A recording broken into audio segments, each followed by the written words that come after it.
All right, guys. Tonight we're answering a question, or the topic is based on a precious one who wrote in a question about hell. And she is similar to me, her background story. She has a Christian background and grew up, had a lot of time and energy invested in the beliefs of heaven and hell and many other religious traditions of the Christian faith. And she's been doing really great with that. She got thrown off track watching a story of someone telling about a near-death experience in which they experienced hell in the afterlife and then came back into the body. And so that had her a little shaken up on this hell topic. So I think all of us, even if we don't have religious backgrounds, struggle with this in some different ways, which I think you'll find out as we jump into the topic and channeling. And so we're going to talk about what hell is, if it exists, where is it, how do we avoid it, if you're in it, how do you get out of it, and all of that good stuff.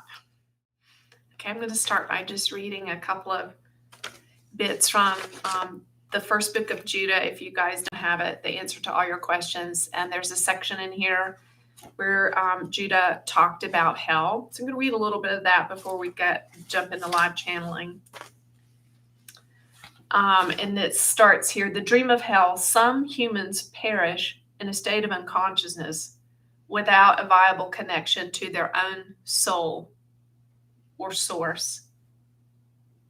Dying in the grips of fear and suffering, they experience their fourth dimension ascension as hell. This hell is perpetuated by their own psychic energies and is purgatorial in nature. Their soul is buried under karmic debris of the story of their life, the story they tell themselves about their life. And this is keeping the karmic cycle alive. The soul is in hell because it believes that hell is what it deserves. And so guilt is a primary factor in its stuckness. And these pain-riddled persons can cycle through many, many earthly incarnations. And Judah here called the time in between those incarnations, Judah referred to it as an intermission. So it's like an intermission between two parts of a play. And then reincarnations. And in these cycles, the soul perceives itself to be disconnected from love and source. And it's playing the lead role in its own story of fear, hatred, sadness, pain, resentment, poverty, disease, victimization, and more. The soul repeats this drama over and over again in an attempt to resolve the story with a better outcome.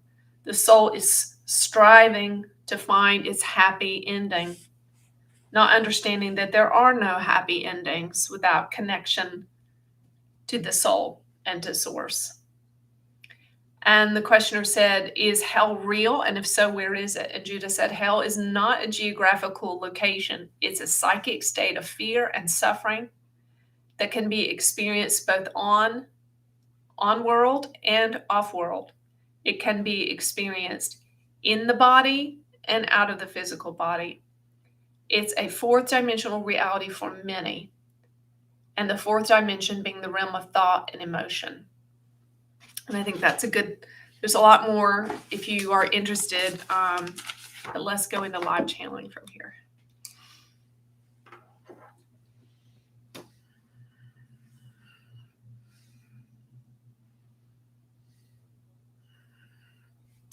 Hello, dear ones. This topic of hell is very closely tied to the concept of suffering.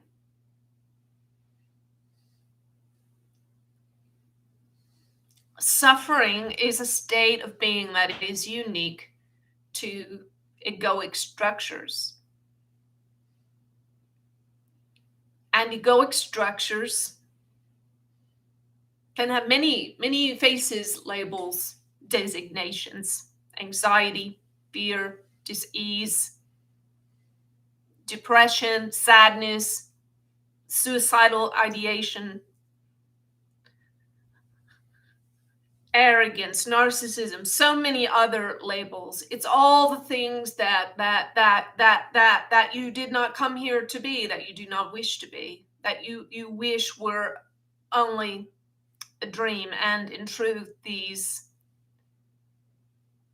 hell is a dream of the ego state. It is a creation.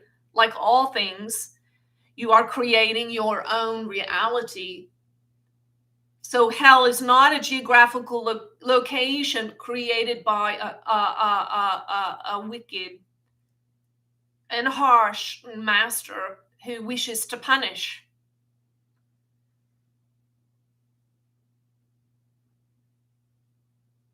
And it is also not a kingdom ruled by wicked spirits that wish to enslave your soul.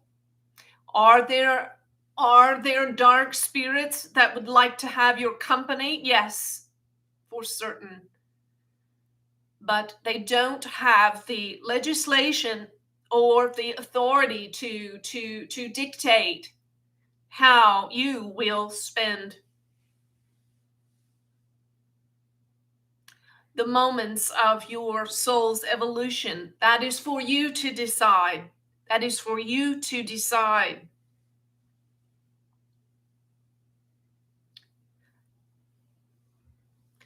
And so hell is a state that exists in between your two ears when you are married to a thought about how things are, when you are married to a feeling, an emotional thought, emotion cycles. The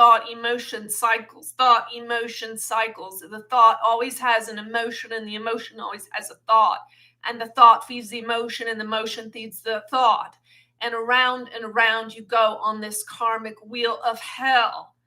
And sometimes, for sheer lack of awareness, you don't have the information and understanding to get off the wheel, which is part of why this vessel is sharing this message. For indeed, there are some of you even listening who are in a sort of hell of your own making. And for some of you, it's not a constant state of being, but it comes in and out of your experience, and is something you wish to be rid of. And so there are wounded and childlike parts, some from this life, some from prior lives. And these parts are unhealed, and they're hurting. And this is the reason why this hell manifests in your thoughts and emotions. And this is what we want to tell you. The good news about this manifestation of hell is that if you let this fire burn, if you let it burn, and you let it burn consciously, let it burn, because it will burn up the ego. It will burn it up until it is no more. And this is the golden opportunity of hell, of suffering. Because these karmic wheels of thought and emotion, this old repressed pain and trauma from this life and from others, when they are fully expressed, when they are fully released, the karma will be no more. Karma is not about tit for tat. It is not about you being repaid for something wicked that you did to someone else in another life. It is not about that. Karma is about the opportunity for your hurt and pain to be burned away, And so, is suffering a prerequisite? Is it necessary to enlightenment? Absolutely not. But we would say for most, it is a part of the story, because it is a major motivator for those, especially that have begun to enter awareness and consciousness. Suffering can be a major motivator for allowing those old pains and hurts to surface and finally be released completely and done with.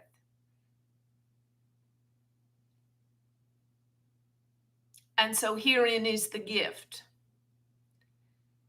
And so hell is a place of your own making, your own creation. You see, it's very, very cool and very, very spiritually speaking, what bougie people say in the spiritual cultures, that you create your own reality. And everybody speaks excitedly about that, because that means they're going to have money in the bank and get to drive the car they want, and be married to that perfect person, and so on. But are you talking about the other part? That all the other shit you are creating, all the other stuff is your creation as well. And how do you use it? How do you use these things that you are creating? If you are continually attracting, if you are abused when you're a child, that is one thing. You are there as an observer, and it is others that are given to care for you and keep you safe. But when you are grown, if you keep attracting those sorts of things, you have to buy the truth that there's still hurt and unresolved pain there. And until you allow that to be burned away in the hellfire of your internal suffering, and you do it consciously, that pain will remain, and you will continue on that same thought emotional cycle of being victimized. And so awareness is the key. Awareness is the key. So if you are aware of your fearful parts, you may rise up in your level of consciousness and speak up. Rise up and speak up and come up into courage. And then if you are aware there, you're suffering in this level of consciousness of courage, you can rise up again, your level of consciousness, into neutrality, and begin to let things go and be neutral about what is happening. And there is a place, as you continue upwards in your level of consciousness, where you no longer suffer. There are people who have pain in their body and they breathe through it, and they have no conscious psychic suffering as a result. They don't judge the pain. They don't judge it. They breathe through it. They stay present. And in the doing, the physical pain even itself begins to diminish. And there is a place, as one progresses in their level of consciousness, we ask you again to continue to refer to this map of consciousness by Dr. Hawkins that we have provided. As you keep moving up, there is a place of enlightenment where one might point a loaded gun at your head and threaten to kill you, and you would feel no fear whatsoever and suffer not a bit. And you would be willing to relinquish your life in that moment if it were for the greater good. And so those who experience the dream of heaven when they die and leave the body experience it because their level of consciousness within the construct of their last prior incarnation was at such a point of evolution, because of their responses and their conscious responses to life and what presented itself, that they can enter into states of joy and bliss. And for those who die in lower levels of consciousness, in pain and suffering and despair, then it is very likely that when they cross over, they will still be in that pain and despair. Sometimes there is miracles. There are miracles even on the deathbed, even in the split second of transition out of the body. And there are times that people transcend and even go straight to a highly enlightened state and enter into eternal bliss and do not reincarnate, because they have released their karma. They have released pain. There is no need to continue on in the cycle. But for many of those who die in unconscious states, and they are still in states of pain as they leave the body, they will experience the fourth dimension out of the body as hell. And this is not a geographical location, it is a creation of their own making. And for most of those, they will choose to come back and reincarnate, even very swiftly many times, because they want to resolve the pain and they want to begin again. Now, were they able to completely release their own soul from the guilt and regret from their past life, their most recent past life, there would not be a need for the reincarnation. But because of many things that people think and believe, because of many indoctrinations and cultural norms, ways of thinking, many people die in a state of guilt and regret and thereby come back. And so it is like an actor in a play who is the main character or a star of their own play with their own name headlining, and they are the star and they have written the script. They may or may not be aware that they have written the script, but they are playing the part, and they get to the end of the play, and the ending is sad, and it's or unexpected, or not at all what they had hoped, not at all what they had planned for their life. And so they decide to hit the reset button and begin again. If you believe that you are going to hell when you leave this planet, then you most certainly are, and you most certainly will. And if you believe that you've done something so unforgivable or been so misaligned with your creator that you will go to hell, then so you will. For heaven and hell are your creations and constructs in the realm of the fourth dimension. Now, you are here right now in your third dimensional body, in the room where you sit or stand as this vessel is, and you are both present in this moment in your third dimensional body with your fourth dimensional thoughts and emotions that are completely unique to you. What you are thinking about in this moment, the way you are hearing what you're hearing, the way you are interpreting it and understanding it is different than anyone else who will partake of this very same moment, because of who you are, where you were born, how you were raised, what you were taught, your education, your nationality, your skin color, and so very many other things that have shaped who you are, that have made you completely uniquely you. And many of you will hear this message as completely different conceptually than another.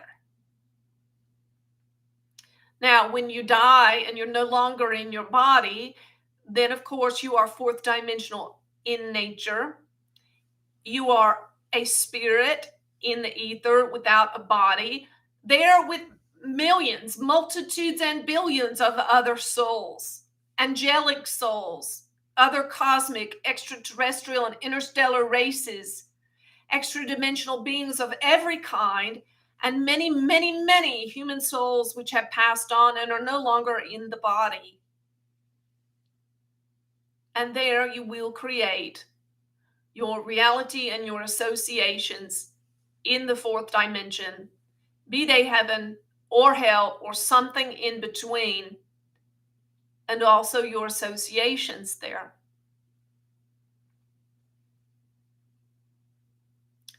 It is very much like the dreams when you lay your head down on the pillow at night. Sometimes they are pleasant and blissful, and even you may see angels or talk to the masters, or you may find yourself in your dream being your very best self, all that you hope for, and wish for. And other times you are having nightmares, are you not? And these nightmares are your 4D constructs attempting to resolve pain and anxiety and unrelinquished stress and so on. Well, your fourth dimensional reality, once you die and leave the body, is very much the same. You will be experiencing many, many things as if in a dream, as if in a dream state. And those dreams can come and go, ebb and flow, heaven, hell, and many things in between. So this is why this vessel teaches ardently about becoming a fifth dimensional person now, right now in your third dimensional body. Because in the doing so, you become the master. You become the master of your future. You become the master not only of your life here in this third dimension, but in the life that you will have in the afterlife. As a fifth dimensional being, you can become the master of when you die and how you die and in what state of being you die, whether you're suffering or whether you are completely at peace. And you may also determine the expansion of your soul and the impact of your soul out of the body after your death. And we know that sounds good to you. But in it, there is work to be done. For this vessel can attest to you that she experiences hell on quite a regular basis. By some great grace, it usually will only last a few minutes or maybe an hour or so. But she can do it consciously, understanding that fearful, hurt parts of her, perhaps from this life, but typically from many lives, especially the more traumatic ones, are compounded over many incarnations. And she can allow that suffering to arise in order that it be burned off and the energy be released so that she can be free of it, knowing that it buys her freedom, not only in this life, but in the afterlife. And so every moment you are in heaven or in hell, both on this world, in this life, and beyond, such as Eckhart Tolle, 2 years, an enlightened state of total and complete bliss, but homeless and living on a park bench. And yet there are probably many, many, many homeless people tonight in hell. And then Howard Hughes, a billionaire with every comfort and every pleasure that a person could ever want. And yet he lived in hell and died in isolation and misery. So heaven or hell, my dear, the choice is yours. Always yours. Create your own heaven or your own hell. And when you are creating hell and you don't know how to get out of it in the moment, ask angels for help and embrace it. Embrace the hell. Allow the suffering. Allow your ego to be burned up in the suffering, and keep looking for that higher level of consciousness. Move yourself up that scale in any way that you might until you reach the place where whatever is, you are completely and perfectly at peace. Whatever happens around you, you are unmoved. You are ineffable.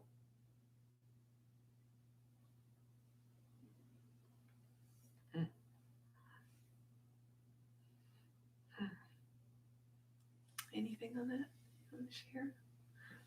No? He's quiet tonight. Wow. Okay. Sweet. I just want to share, let's see if there's anything else I want to.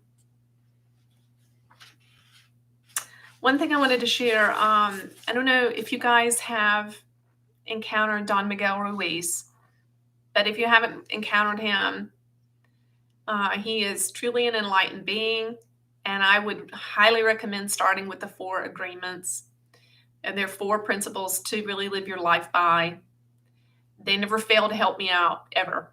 Anytime I go to them, I get some assistance from them, and he has some really great stuff to help around this issue of hell. And I just want to read a little excerpt from his work.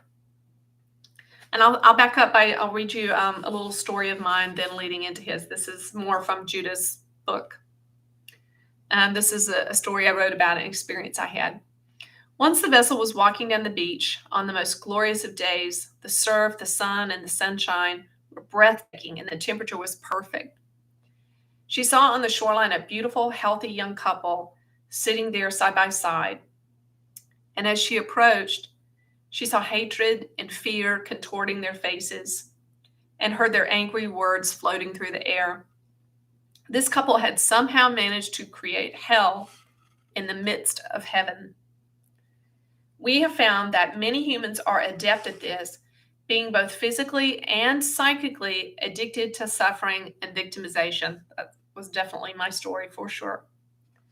A life disconnected from the light of its own soul and source experiences ongoing torment like a nightmare from which one cannot wake up. The soul's unconscious belief systems and sense of unworthiness punish the self over and over again. And here's the part by Don Miguel. True justice is paying only once for each mistake. True injustice is paying more than once, over and over and over for each mistake. How many times do we pay for one mistake? The answer is thousands of times. The human is the only animal on earth who pays 1,000 times for the same mistake. The rest of the animals pay only once for every mistake they make, but not us. We have a powerful memory. We make a mistake, we judge ourselves, we find ourselves guilty, and then we punish ourselves over and over again. And if justice exists, once is enough, and we don't ever need to do it again. But every time we remember, we judge ourselves again and again. We are guilty again. We punish ourselves over and over again. True injustice is paying more than once for each mistake.